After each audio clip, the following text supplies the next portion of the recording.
Assalamualaikum warahmatullahi wabarakatuh. Selamat pagi. Mari kita lanjutkan pelajaran DPTM dengan materi memahami prinsip pengolahan bahan non-logam. Bahan non-logam, material bukan logam, banyak dipakai dalam kehidupan sehari-hari dalam berbagai produk rumah tangga, peralatan teknik, komponen kendaraan, aksesoris, kemasan produk, dan sebagainya. Material bukan logam adalah bahan yang tidak termasuk logam atau unsur kimia yang mempunyai sifat-sifat elastis seperti karet, plastik, cair atau bahan bakar, dan bahan pelumas.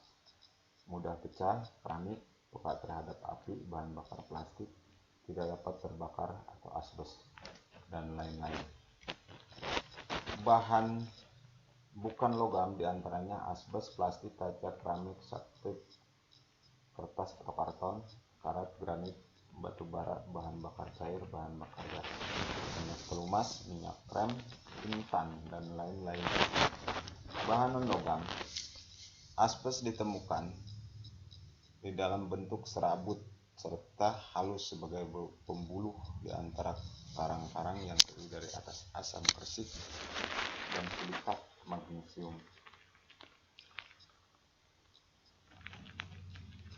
Cara memperoleh asbes adalah dengan menghancurkan batu-batu karang sehingga memperoleh serat untuk dibuat asbes dan dipintal menjadi benang agar mudah dalam pemintalan. Maka serat-serat asbes dicampur dengan kapas setelah menjadi benang. Maka kapasnya dihilangkan dengan jalan dipanggang atau dibakar sehingga tinggal benang asbes saja. Pada umumnya asbes mempunyai sifat tahan api, tidak dapat terbakar, berwarna abu-abu perak, massa jenis 2,9 sampai dengan 3 dan titik cairnya 1500 derajat Celcius. Asbes berkualitas tinggi banyak digunakan pada alat pemadam kebakaran, sarung tangan, sepatu asbes, baju tahan api, kapas rem, packing, knalpot, isolasi panas, dan peralatan listrik. Ini contoh gambar proses injection molding. Plastik, dasar plastik adalah arang minyak bumi, gas bumi, garam, dan air. Plastik dibuat secara sintetis.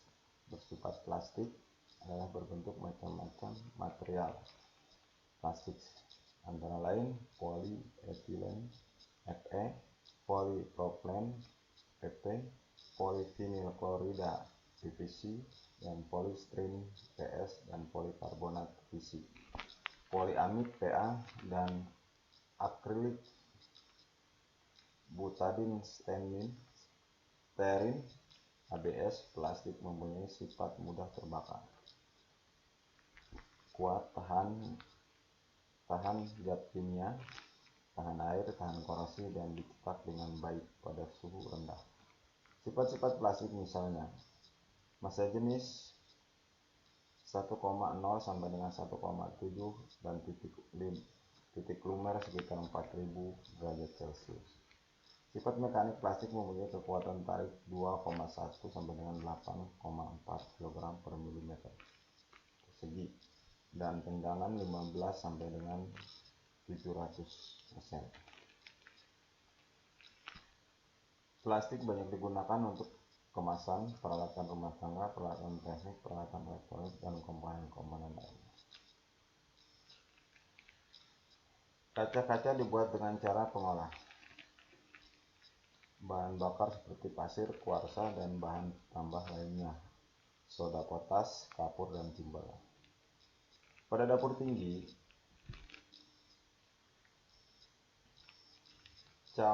dapur cawan tahan api yang dipanaskan dengan gas sampai suhu 2000 derajat Celcius, maka umumnya kaca tidak mempunyai titik cair tertentu, bersifat halus, licin, tidak tahan benturan, tidak larut dalam air, tembus cahaya, dapat memantulkan cahaya, tahan pengaruh gas, uap, dan asam.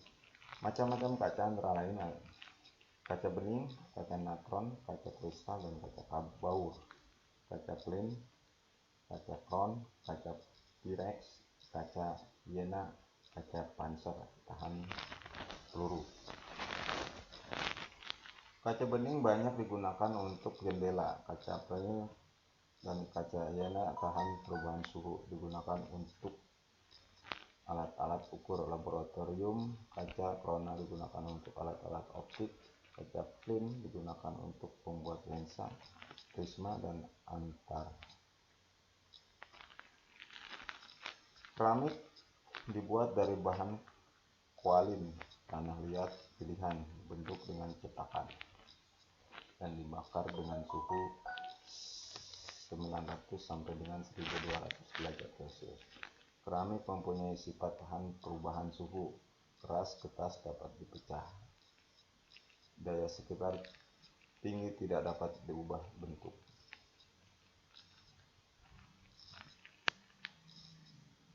Setit. Setit adalah macam-macam keramik yang dibuat dari serbuk batu lemak, diperoleh dengan tekanan tertentu, dibakar sampai dengan suhu waktu tertentu sesuai dengan kebutuhan. Setit mempunyai sifat lebih baik dan dari keramik, yaitu tahan perubahan suhu dan getaran. Maka mekanis setit digunakan untuk alat-alat pemanas setrika, solder, saklar, isolasi jaringan listrik, dan isolator busi motor. Kertas karton. Kertas karton dibuat dari bahan pulp yang dipres, dirol, dan dipanaskan sehingga menjadi lembaran tipis. Kertas menjadi 3 kelompok, yaitu kertas dan karton dari campuran serat. Kertas paralin dicelupkan ke parafin atau lilin. Kertas prespan, kertas basah, dan dilepas. Sifat kertas parfin agak lunak bila dibandingkan dengan kertas prespan. Kertas prespan bersifat keras dan berwarna abu-abu. Di bidang teknik, kertas dan karton dipakai sebagai packing motor dan saringan filter.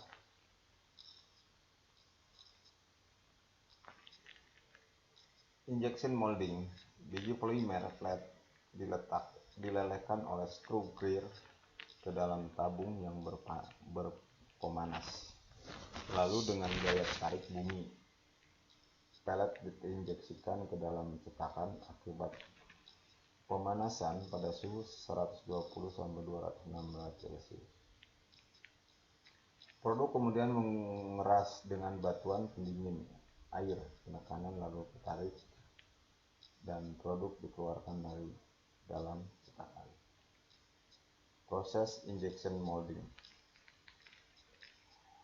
Ekstrusi biji polimer atau pelet yang telah dilelehkan dimasukkan ke dalam ruang panas melalui skru gear hingga berubah menjadi kental, lalu ditekan melalui tekanan D sehingga keluar berupa lembaran-lembaran yang dihasilkan, lalu didinginkan dengan udara, air, atau permukaan yang dingin.